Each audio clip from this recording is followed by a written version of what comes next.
Yo guys, what's up? My name's Jason. You're watching the Keeping It Tuned YouTube channel. It's Newcastle United versus Crystal Palace at St James's Park on Saturday. It is father versus son. This is the match preview, and it's live.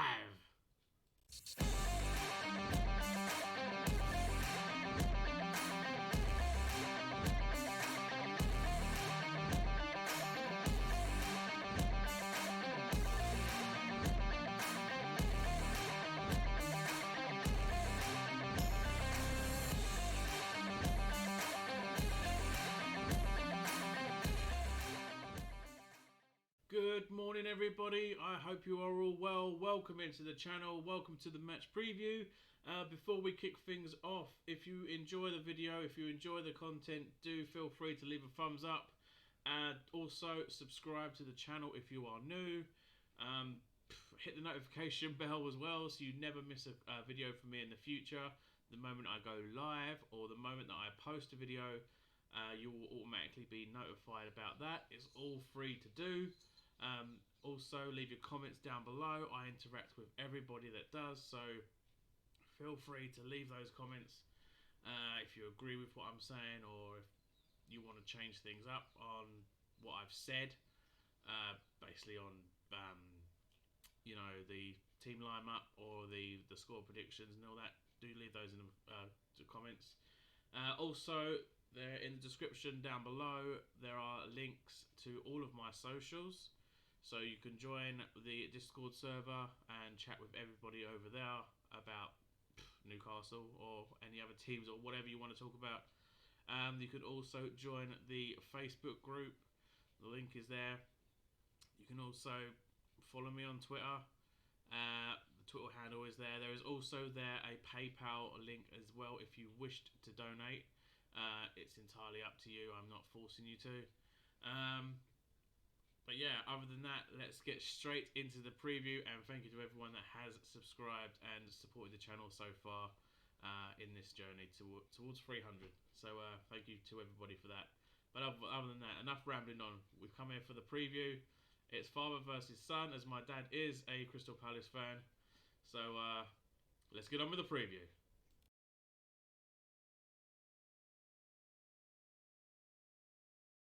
Okay, so item number the first. As you can see, which has shocked me pretty much really, that we've only faced Crystal Palace 51 times in our history. 29 of those have been victories, 10 of those have been draws, and 12 of those have been defeats.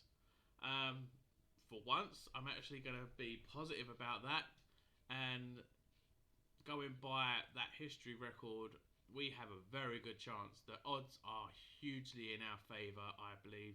And again, with most I think with all games this season so far, I think we're going to win. There's not really a game where I don't think that we're going to win. Especially the way we played against Man City, and especially the way we played against Liverpool. We know we got cheated out of that Liverpool game completely. Isak should have had that second goal allowed. We should have been 2-0 up at that point. Goal was onside. Where the extra minutes came from is beyond me. Typical Liverpool. So you know, the only thing that annoyed me was Chris Wood coming on, but we'll skip that. You know my feelings on Chris Wood. Little side off the way it was going here. If you actually look back at every single one of our games, every single one should have been a victory. We should be like Arsenal on here with a 100% win record so far this season. We got screwed out of the Man City game for a penalty decision. We got screwed out of the Brighton game where Callum Wilson's goal was disallowed when it should easily have been allowed. We got screwed out of the Wolves game for the pull on Sean Longstaff's shirt. And also we got screwed out of the Liverpool game for the stupid amount of minutes added on and Isak's goal not being allowed. If you actually give us those goals and those decisions going our way, we've won every single one of our games this season. So thanks Premier League for fucking us up in that way. But anyway, side rant over. Crystal Palace. Yeah, I do think we can beat them. 29 wins to 12 losses. I mean, that's... What do you think of that? Leave your comments down below. Very positive in this game. We do have home advantage as well. So it's Palace are going to be scared. And I do hope that we pick up those 3 points. Because, like I said, my dad is a Crystal Palace supporter, and I will gloat. I will rub it in his face. But yeah, that is the not previous. That is the current history between the clubs. I would have thought we would have played a lot more than that, but 51 times. Yeah, whatever. So next we're going to move on to the previous results. I've gone a little far back a few years. Just to see how the results have been in our previous meetings. So let's jump into that.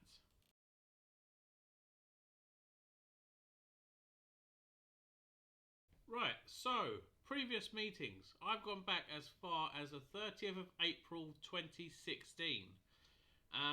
We beat Crystal Palace 1-0 there. That was a home fixture. Then on 21st of October 2017, we beat Palace 1-0 at home again. That was followed by 2 draws down at Selhurst Park.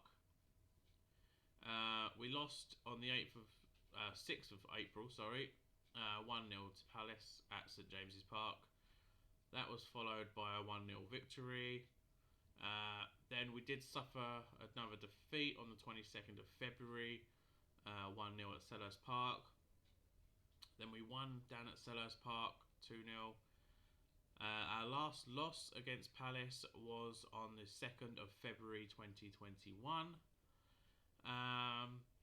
That was a 2-0 defeat. That was followed by a 1-1 draw. And our last meeting with Crystal Palace ended in a 1-0 win at St James's Park on the 20th of April this year. So yeah, not many goals scored. Above the 30th of April one, I believe we did lose 5-1 to Palace. That I didn't I didn't want to show on the screen, but other than that, apart from that game, every single game has been very close, either being a 1-0 or basically by a 1 goal being in it, apart from the 2-0 victory on the 27th of November. So it could be a low scoring game, but I'm still hopeful. But yeah, what do you think of those results right there? Again, I'm still confident about it. We've only lost 3 times in that amount of games there. Draw, I don't think it's going to happen. A draw will not happen, I don't think. I'm still quite confident of a win. I'm probably going to guarantee that. So yeah, leave your comments down below. What do you think of those results? What do you think of the previous meetings? Does it fill you with a lot of confidence? And if there's any Palace fans in there, how are you feeling about the game? Especially coming to St James's Park, that's got a new life into it. But other than that, let's move on to my predicted starting 11.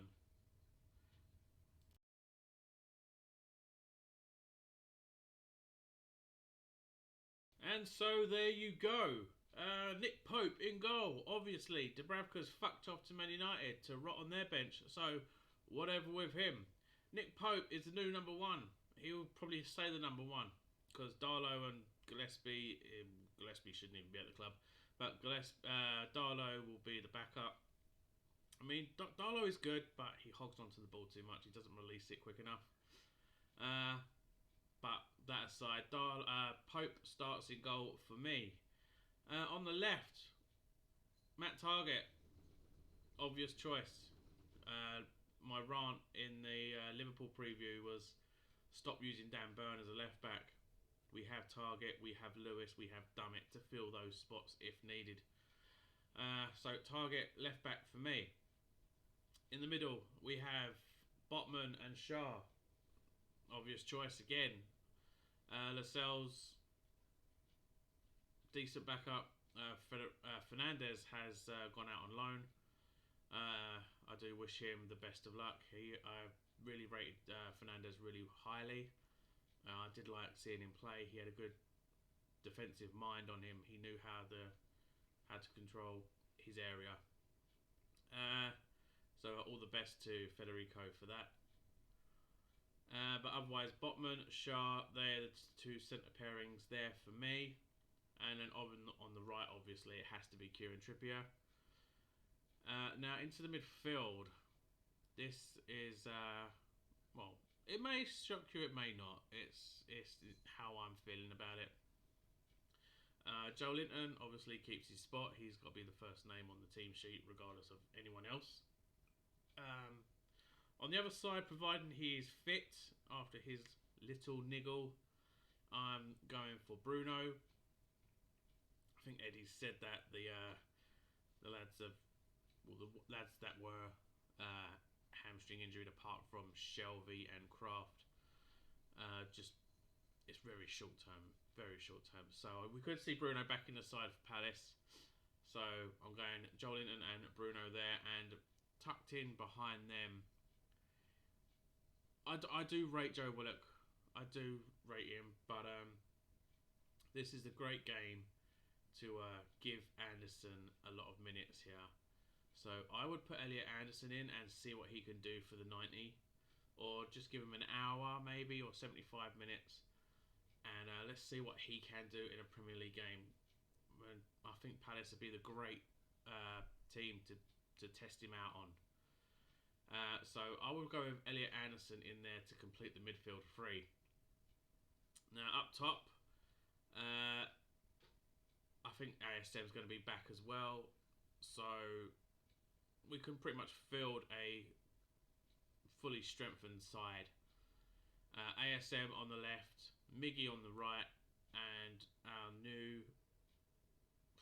goal machine, shall we say, Alexander Isak goes up top in the middle. He got. If I can get my words right, he scored 2 goals on his debut. I'm still classing it as 2 goals. That goal should not have been chalked off, but I did guarantee that he would score on his debut, and he did, and he took his goal very well. He took both goals very well. He is something special. It frightens you to imagine him and Callum Wilson alongside each other. Think of a strike force of ASM, Isak, and Wilson. That's speed, and it strikes fear. It really does strike fear, and that is something that could potentially happen later down the line. You never know. But that would be my starting 11. Do you agree with that? Leave your comments down below. If there's anyone you would change, would you have Willock in place of Anderson, or would you have Longstaff? I think Longstaff has passed it now. I think he's not been the same for a long time. He's made 100 appearances. I think you'll find about 85 of them have been absolute horror shows. But other than that, what would you change anyone in that team? But that would be my team. So that's the meetings, the results, and the head-to-head lineup all dealt with. So on to my score predictions. And as you know, as I always say, I don't just stick to one. I lean towards one that I want to happen. But other than that, I go through what would happen if we win, what would happen if we draw, and what would happen if we were to suffer a defeat. So let's go on to the score predictions.